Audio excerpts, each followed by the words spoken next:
Dealing with CAT DLR section. The DLR section is probably one of the sections of the CAT that is really troubles many people. I think one of the reason is this, that maths, at least we have done before. We may not have liked it, or okay, that's a different story. But at least we have done maths all throughout your schooling days. Reading comprehension, verbal ability is something that we have exposed to in our life. DLR is something that we have not exposed to, at least not in our school system.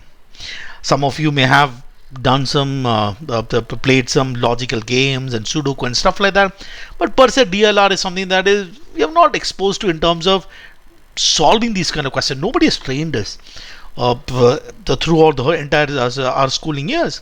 So the first time we are encountering this section called DLR is probably in one of these exams.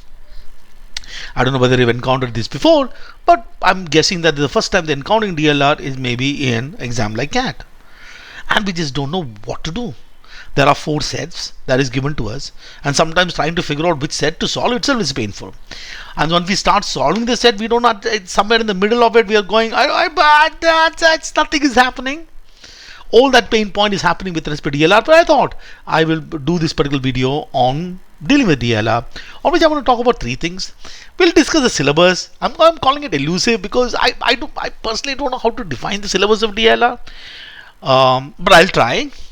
But I think instead of looking at preparing for DLR, instead of looking at chapter wise and topic wise, I think it's better to prepare from a point of view of process. That's something that I will discuss. I'll probably pick up a couple of questions. I'll not solve it completely, but just to give you a sense in terms of what could be the approach. And based on that, let's come out with some sort of a plan of action. So that's an idea of this particular session. Let's start with the DLR syllabus, and you would probably see some version of this in wherever you see. I think this is probably a syllabus that if you kind of check, maybe search on Google what is the DLR syllabus, or some books that you have, some resources that you have, they'll probably have some chapters like these. Okay, there could be slight variation. You'll probably have chapters like tables, bar charts, pie charts, scatterplot, radar chart, and then you have got all the arrangement, grouping, selection. Arrangement itself could have linear arrangement, non-linear arrangement, circular arrangement, and then probably distribution. There could be lot many chapters in it, and then you have all this business about networking, scheduling, optimization, grade. You have to create routes, and then you may have some puzzle, coding, decoding, word puzzle, math puzzle, binary logic. Then you have questions on missing data, set theory, and some people call a separate chapter called caselet in itself. So there are a few problems that I find in terms of defining the syllabuses. The syllabus. What is syllabus? The problem number 1 is, how do I even define a chapter? I mean, we could define chapter 1 is table, chapter 2 is bar chart, chapter 3 is pie chart, chapter 4 is scatterplot. But I'm actually thinking that if I have this table, right? So north, east, west, south, in these 4 years, let's say revenue is given or something is given in terms of this data, and then certain questions are asked based on it, whatever is the growth, whatever some questions are asked. Now when you look at this chart, which is present as a table, and all of these are giving the same information. I mean, there's a bar chart giving exactly the same information. This line chart is exactly giving information. The radar chart is exactly giving the same information. Maybe trying to find out what is the value of this particular thing in, I don't know what is. We might find it slightly difficult to interpret this. This is visually said that okay, this growth is pretty high, this has come down a bit, this has gone up and down, this has got a reasonable growth. So visually some sort of graphs can help us identify some pattern, but at the core of it, it's about the same information. I mean, if this particular chart is given to us, maybe what you have to do first is to convert this into a table and then solve. They probably will take an extra bit of step, but the point is that all of these are essentially how many chapters? I mean, so long as you know how to understand or interpret data, which I'm guessing you have, you have that understanding in terms of how to interpret this data. All of these are essentially saying the same thing. So should we have a different chapter for each? That's one. Number 2 is whole issue about misclassification. How do I, for example, if I look at a particular set, what chapter will I put this set into? Let's take this particular set from CAT 2019. You read this particular set and go, wait a minute, this is what? This is a tournament. Oh, this is about a tournament. So this comes in the chapter of games and tournament. What does the chapter of games and tournament really mean? But what does that even mean? What is games and tournament as chapter? What does the chapter mean? Does it mean that we are scheduling something or playing some games or some rules? But if you actually look at this particular set, what does it say? There are 6 players, T, U, W, X, Y, Z, competed in archery tournament. The tournament has 3 compulsory rounds: round 1, round 2, round 3. Okay, those are compulsory. In each round, every player shot an arrow at a target. Hitting the center of the target calls bullseye. Fetch the highest score of 5. The highest score is 5. The other possible scores that could be achieved is 4, 3, 2 and 1. Oh, no problem.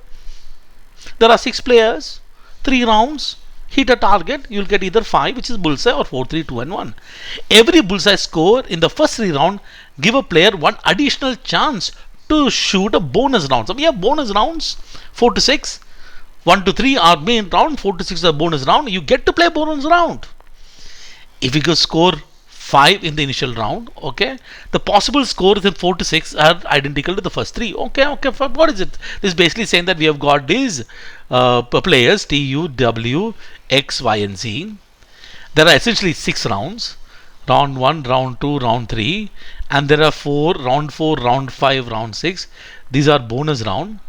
You get to play bonus round only if you get 5 score in this round.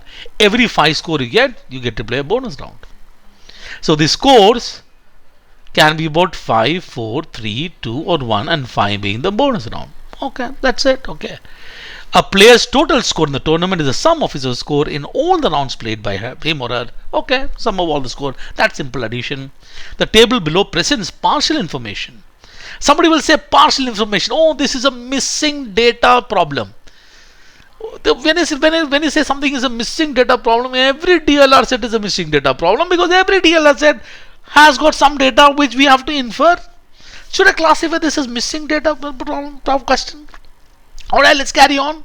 In the table, NP means that the player did not participate in that round, while the hyphen means the player participated in the round and the score information is missing. Okay, so we can just understand this. So we have information. Let's start with Tansi. Is one of the rounds. She scored 4. Round 2, round 1 we don't know. Round 3 we don't know. Round 1, round 2, round 3. We know these are compulsory round.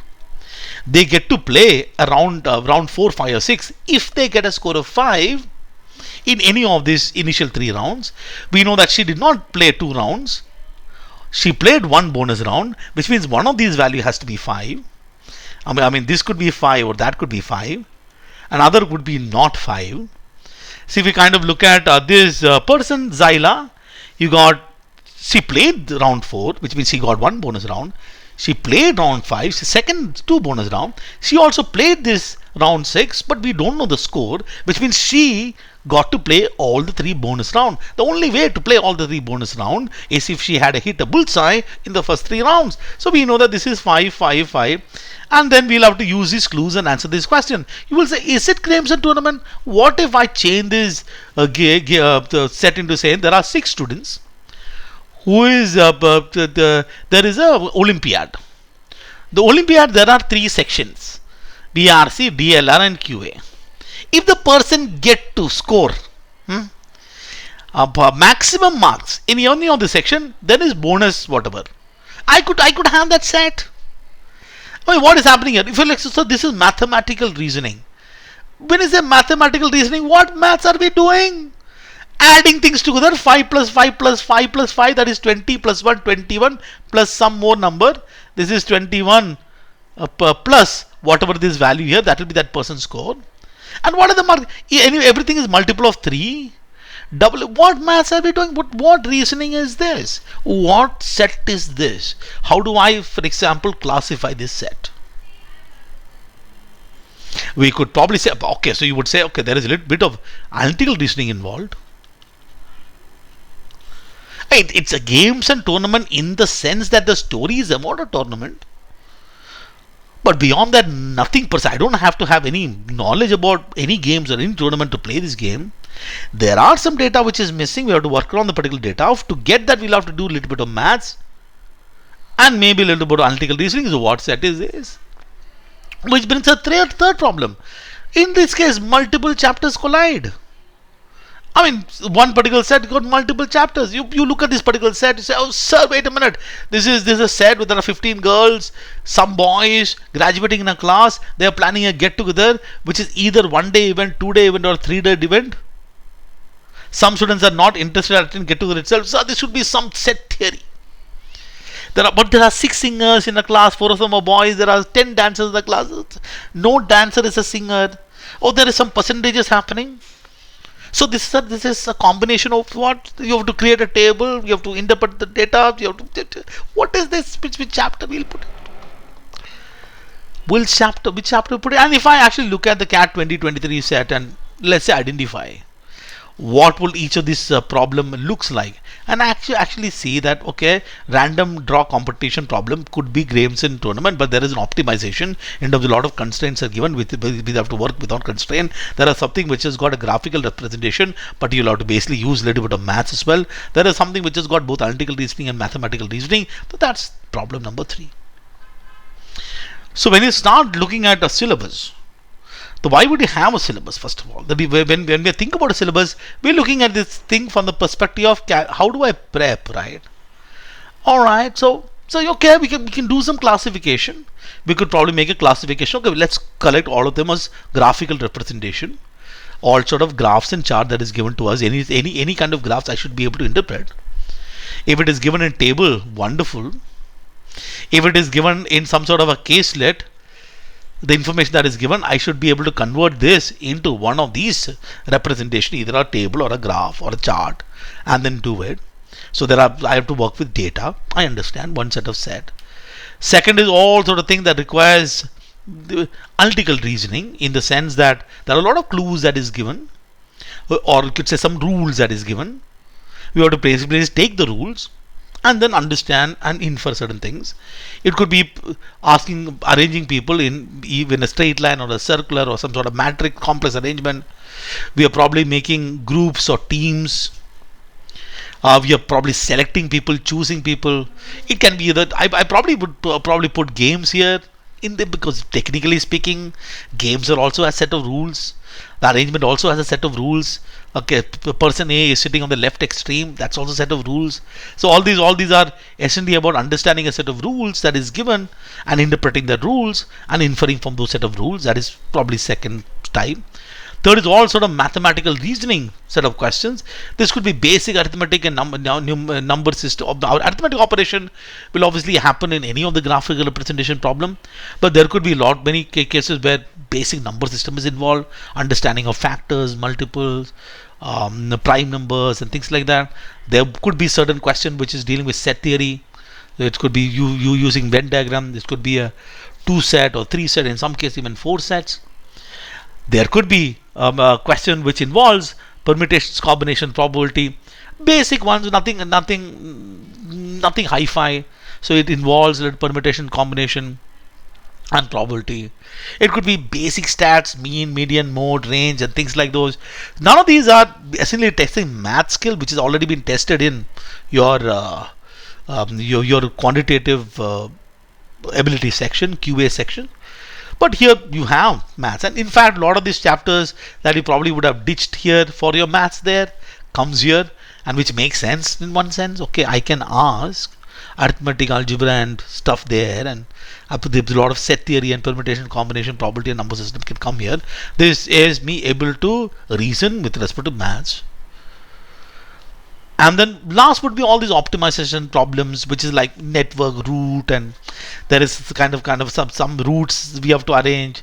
They are designing, for example, some sort of a route, and some route like this, and they have to figure out a route, and there are constraints or maybe resource allocation, and all these kind of problems which requires dealing with a lot of essentially dealing with constraints. There are a specific constraint that is given to us, and how do I optimize within that given constraint that is given. So you could probably identify these 4 type of questions, but this in itself does not really help me in dealing with DLR, right? For example, okay, I understand set theory. Now what? Okay, I know what is a linear one. So now what do I do with it?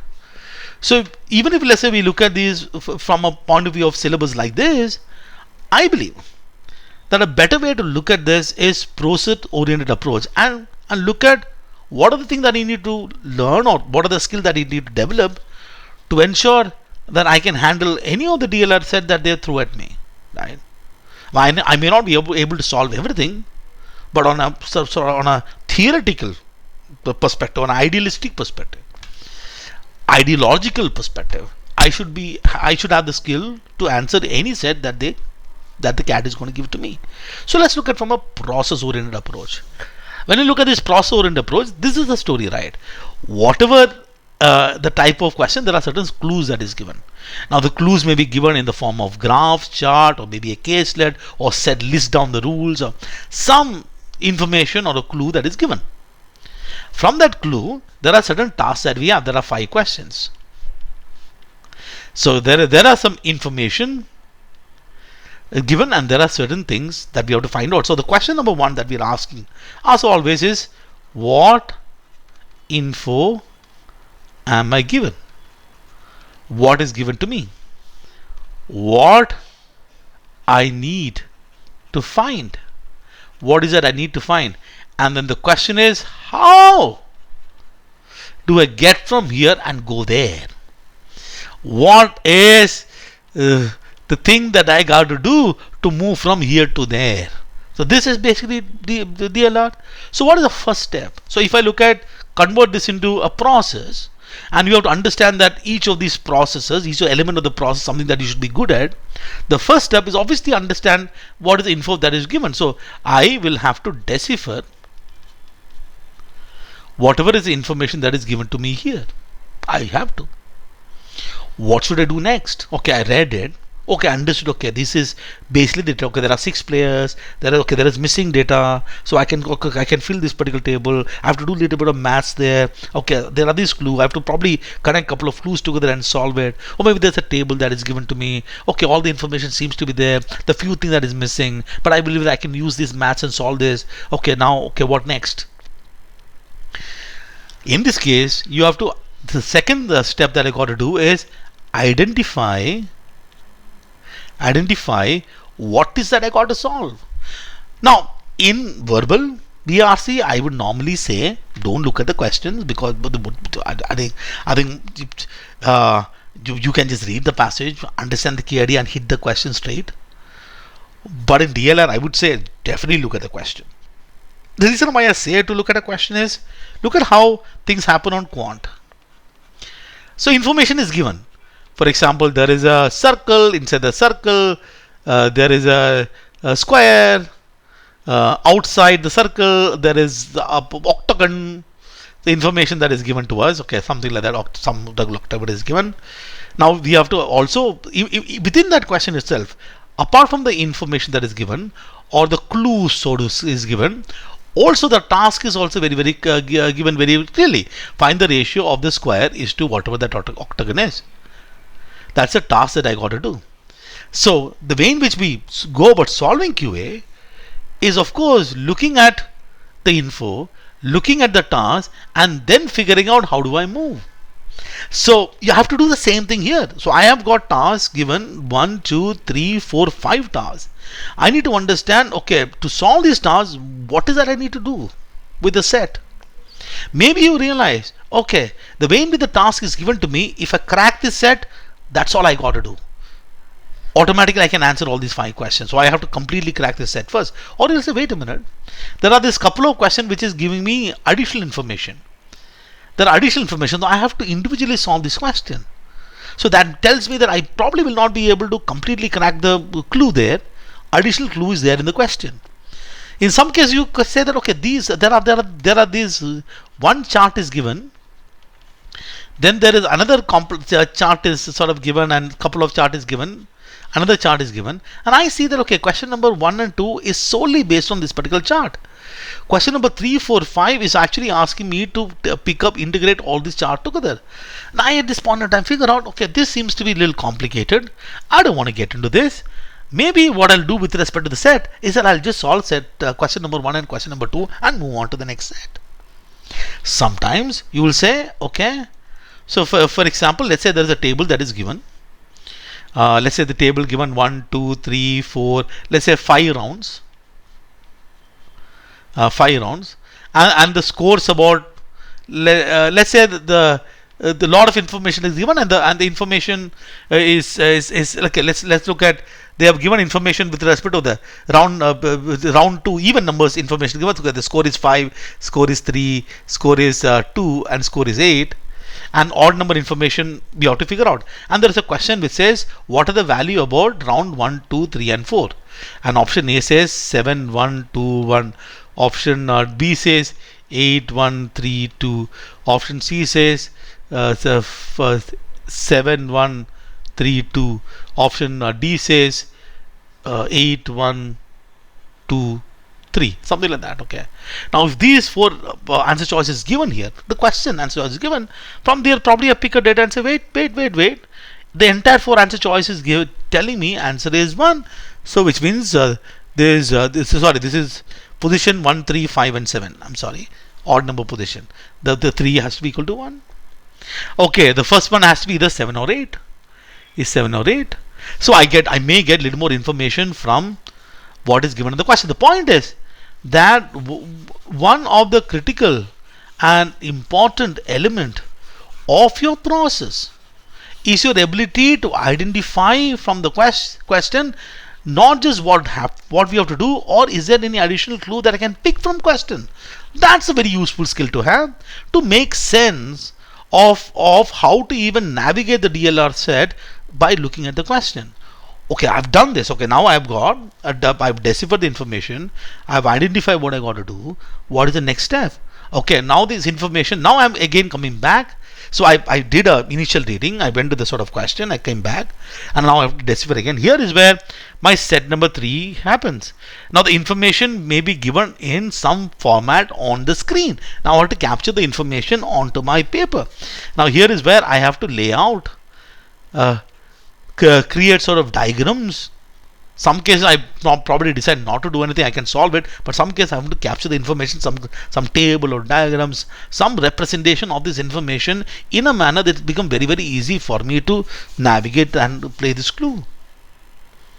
Some layouting. Oh, this is very crucial step. I have seen a lot of people's layout. So you treat first of all whatever that sheet of paper that you have, the working sheet of paper, you call it rough work. We stop calling it rough work, rough sheet. It is not rough sheet, it is your working sheet. Call it your worksheet. Don't call it rough sheet because it looks very rough. You are layouting. It's not even neat. You are scribbling it down.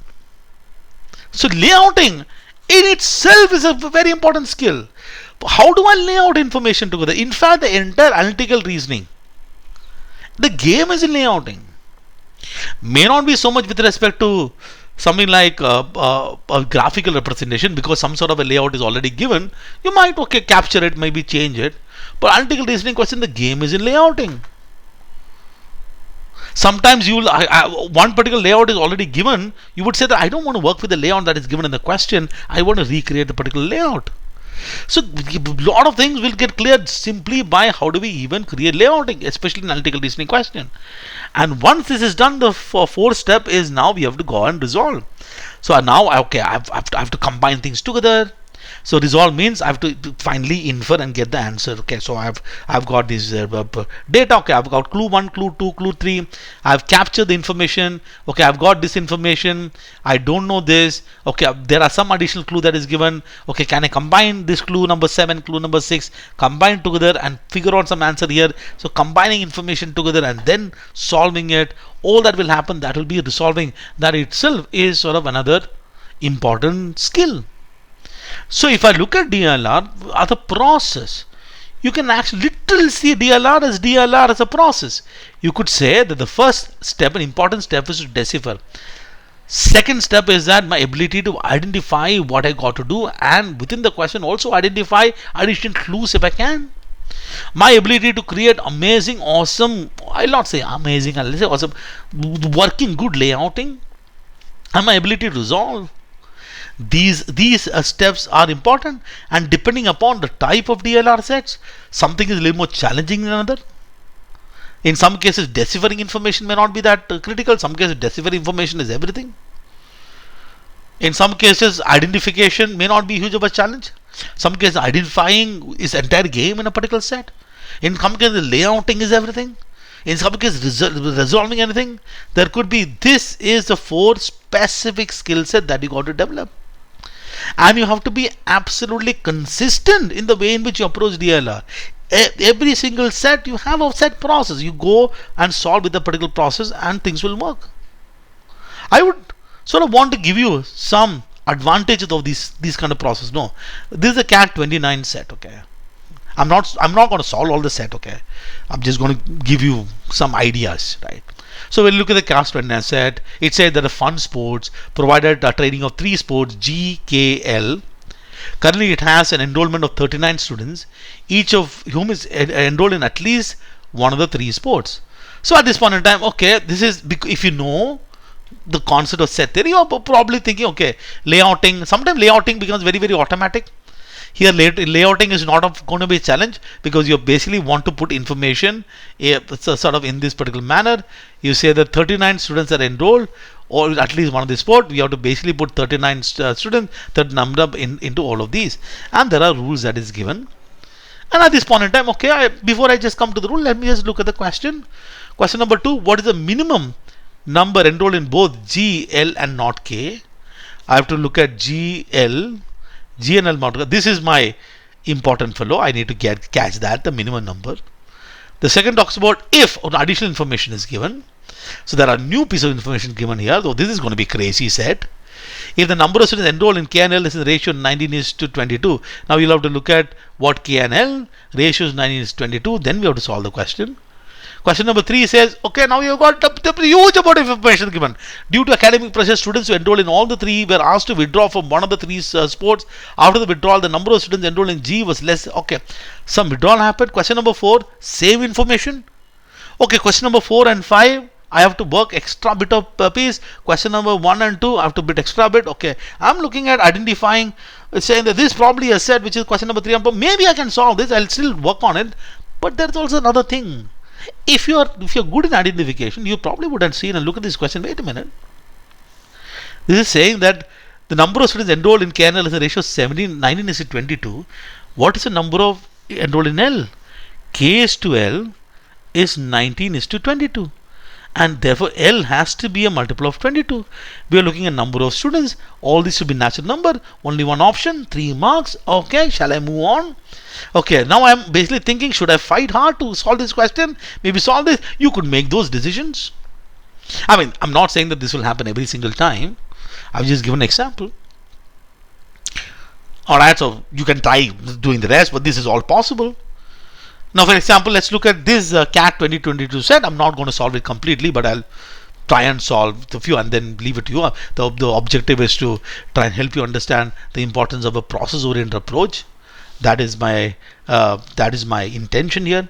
I could actually take extra video I could add. Let me know if you want to add on sort of various type analytical reasoning.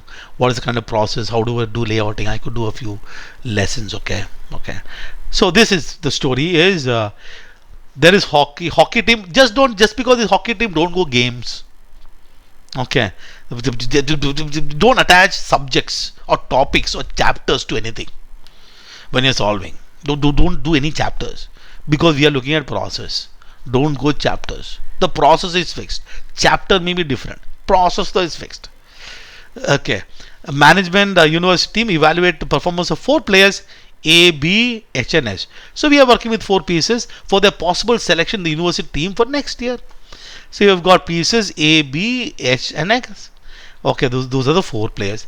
For the purpose of the management, for the purpose, the management looking at the number of goals scored by them in the past 8 matches, numbered 1 to 8. There are matches are numbered 1 to 8, number 1 to so on and so forth up to 8. I'm putting a circle here because I'm sure there are other numbers, so we don't want to get confused, right? The 4 players together scored 12 goals in these matches.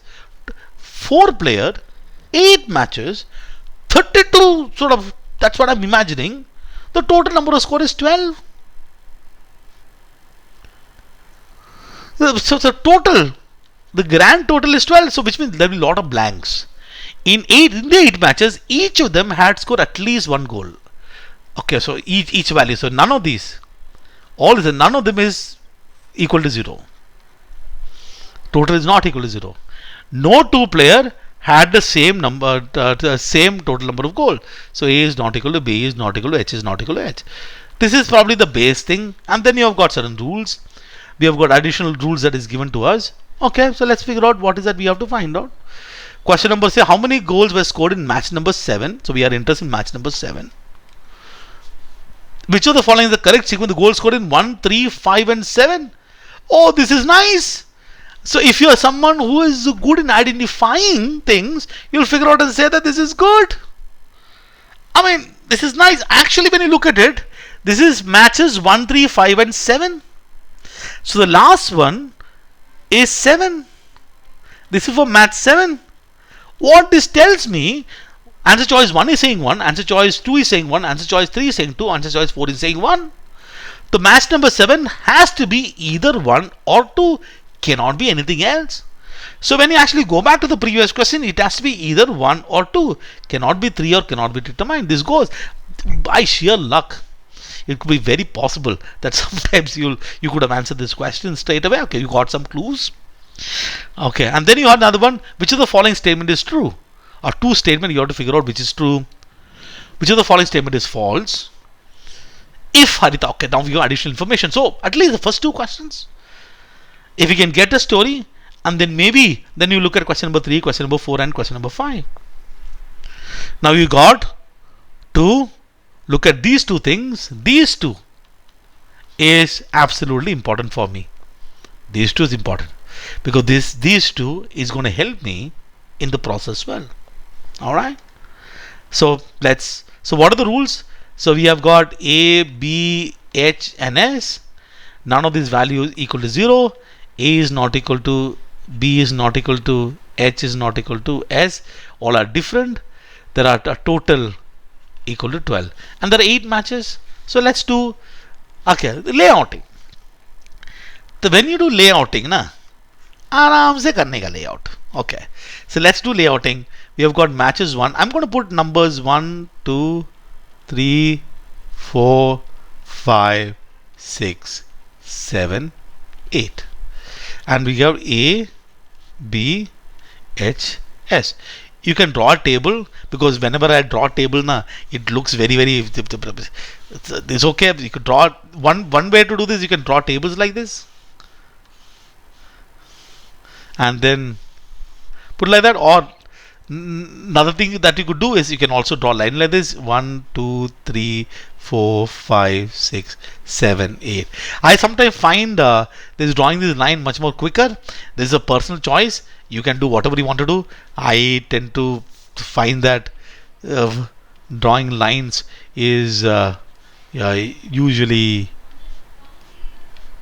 good, and this will be the total of each one, and probably we also need total here.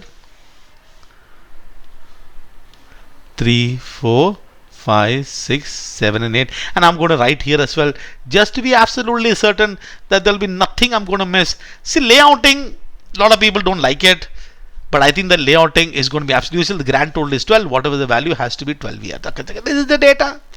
Neat, clean, no issues.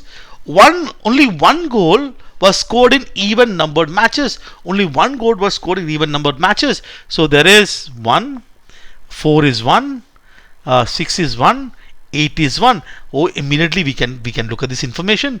1, 3, 5 and 7. Wait, this is 1, this is 3, this is 5, this is 7. This total is 4. So 1 plus 3 plus 5 plus 7 has to be equal to 8. The total total has to be equal to 8. 3, 4, 5, 6, 7. The total is 7. 5, 6, 7. Total is 7.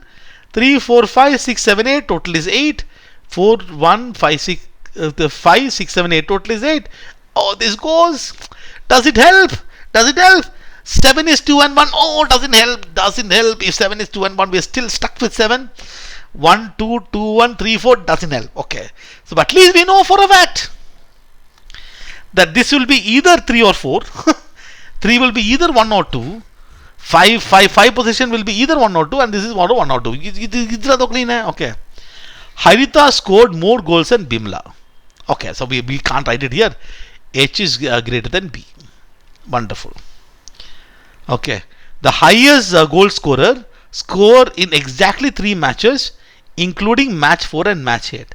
The highest goal scorer exactly scored in 3 matches, but in match 4 and match 8. Now, what I can actually see is that match 4 total and match 8, the total only is 1. So the third match has to rock. Okay, so let's take the information. Highest, let's write it here. Highest has scored in exactly 3 matches. Match 4, match 8, and one more match. We don't know that much. We'll just put a block there. So this total here is 1. Total is 1. That is in 1 only. Total only is 1. No, that highest has to take. No, only one fellow is going to take 1. Okay, so take it. Bimla scored a goal in match 1 and 1 each in 3 other consecutive matches. Okay, Bimla scored in match 1 and 3 other consecutive. Other 3 are consecutive, which means other 3 are consecutive. 1, 1, 1. Okay, which means this cannot be Bimla's another one because consecutive can't be. Other 3 are consecutive. So, but that gives me other information. 1 plus 1 plus 1 plus 1. That total has to be 4. Wonderful. H is greater than B. The total is 12. None of them is equal, and none of them equal to 0. I think maybe connecting all these khichdi, we'll be able to get the other story. Okay. We should be able to get other story because we have got H, B, and the total, right? So H is 4. Sorry, B is 4. H has to be greater than 4. It will be 5. What is left? 5, 6, 7, 8, 9, 10, 11, 12. 3 more is left. The 3 marks has to be given to other 2 people. We can give us 1 and 2. Okay, no problem. But if it's 4 and if it is 6, that makes it 10. What is left? 2 is left, which means other 2 fellows will get equal scores.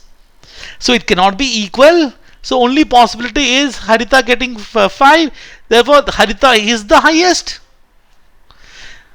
Haritha is the highest, which means H has to get Haritha. Is it Haritha? I don't know. I'm just calling her Haritha. Okay. In match 4 and match 8, so let's say match 4, match 8, and whichever is the other match. Match 4, there is just one more. Whichever the other match, Haritha has to score a 3. We have to put a 3 somewhere. Now, it is very, very clear. We can't put a 3 here because that is a 1. We can't put a 3 here, that is a 1. We can only put a 3 here, here, here, or here, which comes to our odd number position.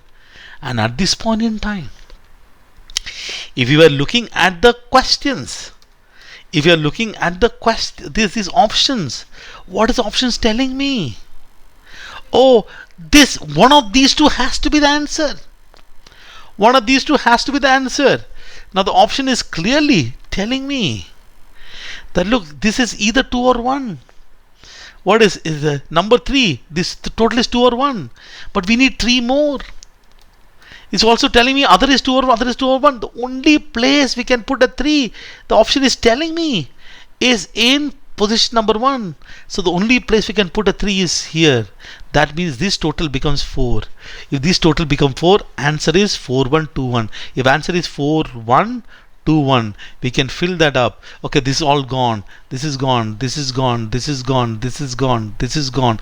Okay, this is 1. This gone. This gone. We can do tick and cross. This is happening cross. This is 1 because that is also gone. 1, 1, 1, 1, 1. Okay, now we have to put these 3 consecutive in. A 3 consecutive in. Where is the only place to put 3 consecutive? These 3. Okay, we'll put 1, 1, 1. Amazing. 1, 1. Okay, 1, 1. This is gone. This is gone. Now this is gone. This is gone. This is gone, this is gone, this is gone, this is gone, this is 4, this is 4, okay. Now this is gone, this is gone. Oh, that's it.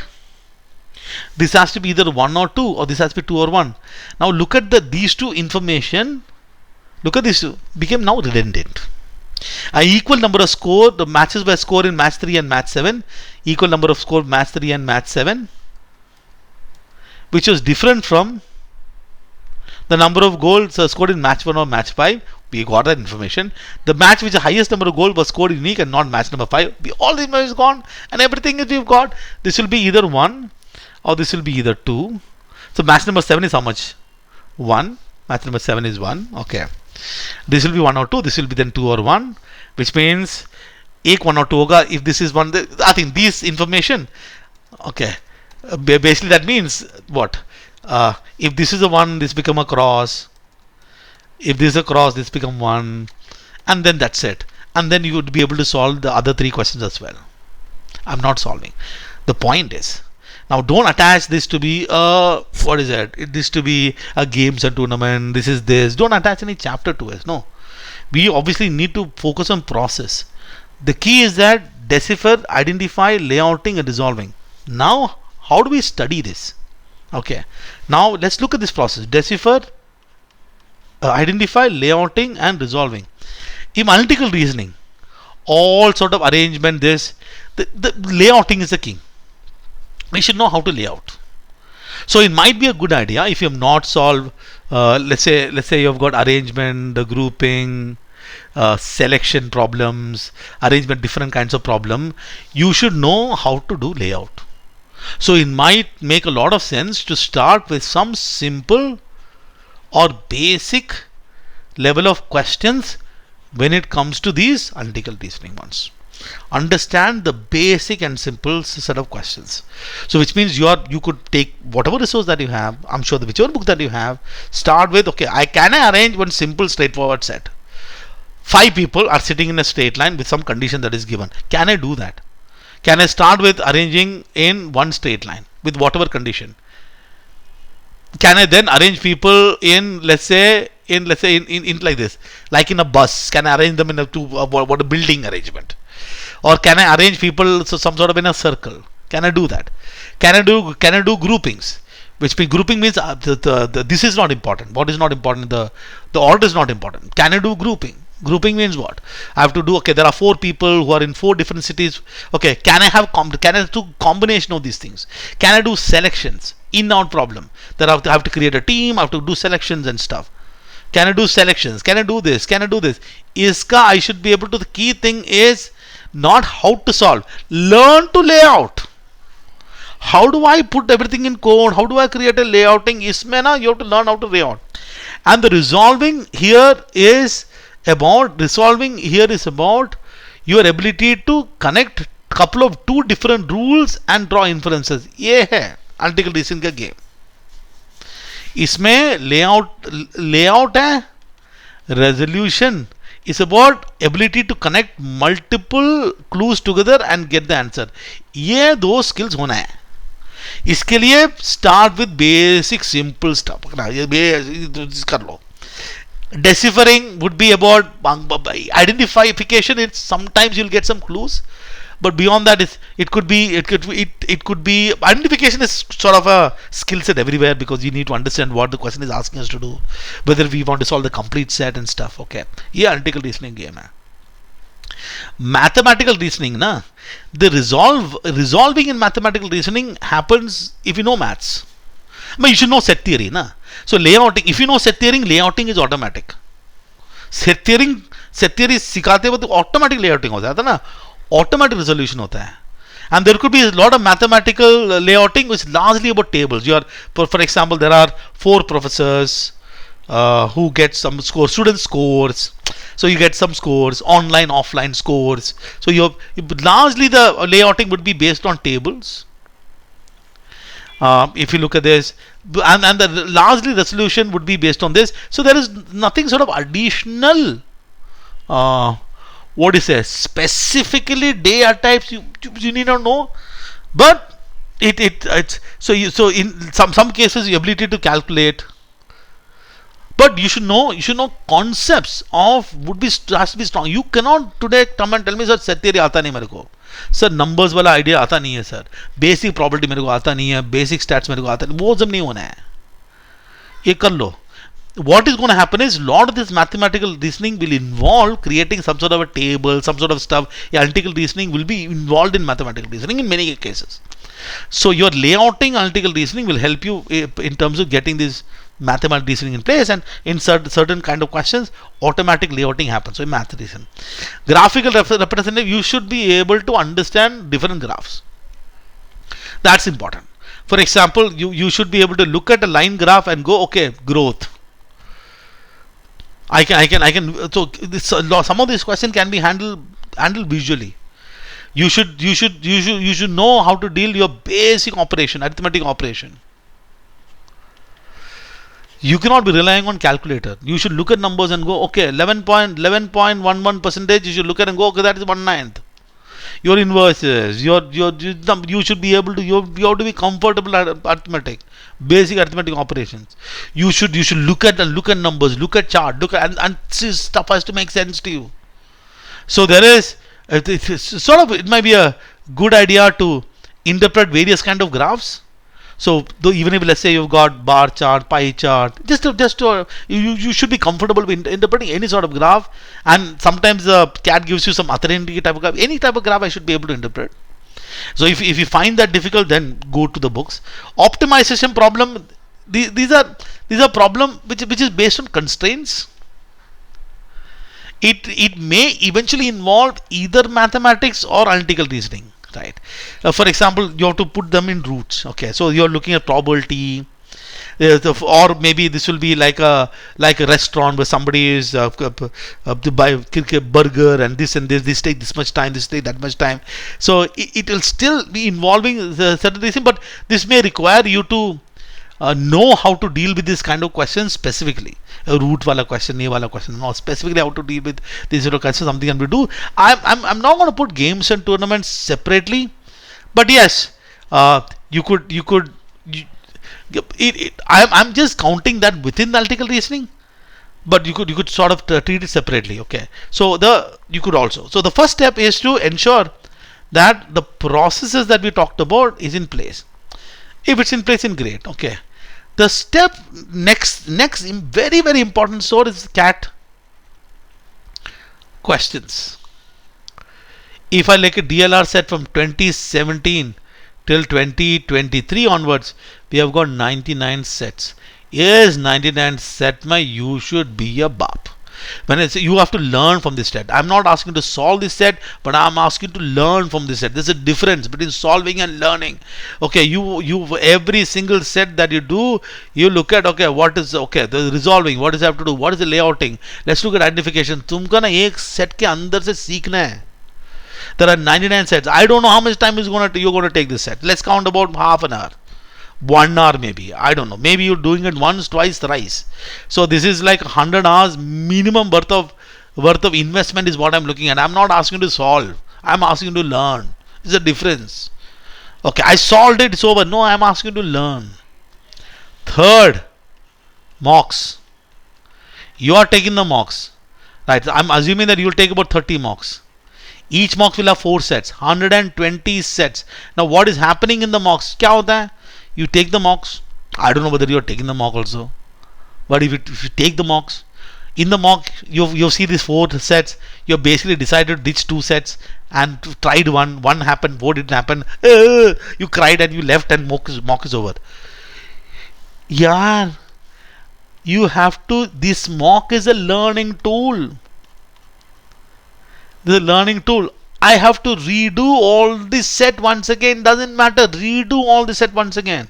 Redo the set once again without looking at solutions. I have to redo the set.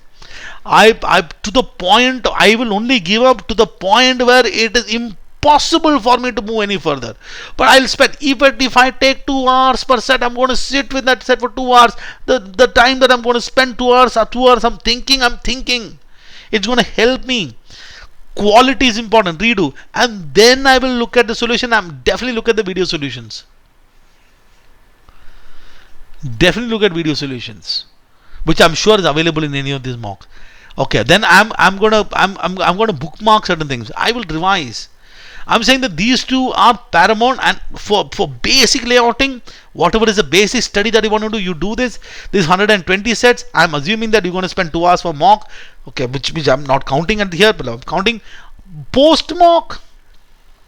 I'm looking at another 120 hours being spent here. These two, it has to be 200 hours. Then you are learning. Then you are learning. And on top of this, whatever extra that you want to do, you do. I mean, I want to do daily dose, I want to do this test, what test, but सीखना यहाँ से है. One great thing about this cat question is that in the YouTube itself, there are so many people who have created a solution for this. And I'm sure that wherever you are, I'm sure that your faculty members has also given solutions for this. You get access to so many of them free. But you may not. But one of the issues that I have in most of the solutions that I've seen in any of this, nobody looks at layouting. That they already the table is created. They have already created the table in some chart and then putting the table. But so please understand, ये मेरे हिसाब से बहुत कम लोग सिखाते हैं ये layouting. I don't think that anyone actually tells you how to actually lay out information on paper. So people just assume that okay, इसका table लिखो, table में लिखो. So ये वाला चीज शायद तुमको मिलेगा नहीं layouting, वो खुद करना है. How do I create good layouting? Okay. So this is it. This is what I had to do. And if you need anything specific that you want me to take up with respect to DLR, any sort of things, let me know. I could do maybe one video per week on DLR. I don't know. I make all these promises, but I have to keep these promises that I'm making. But I hope that I'll keep these promises. All right. I hope this made sense.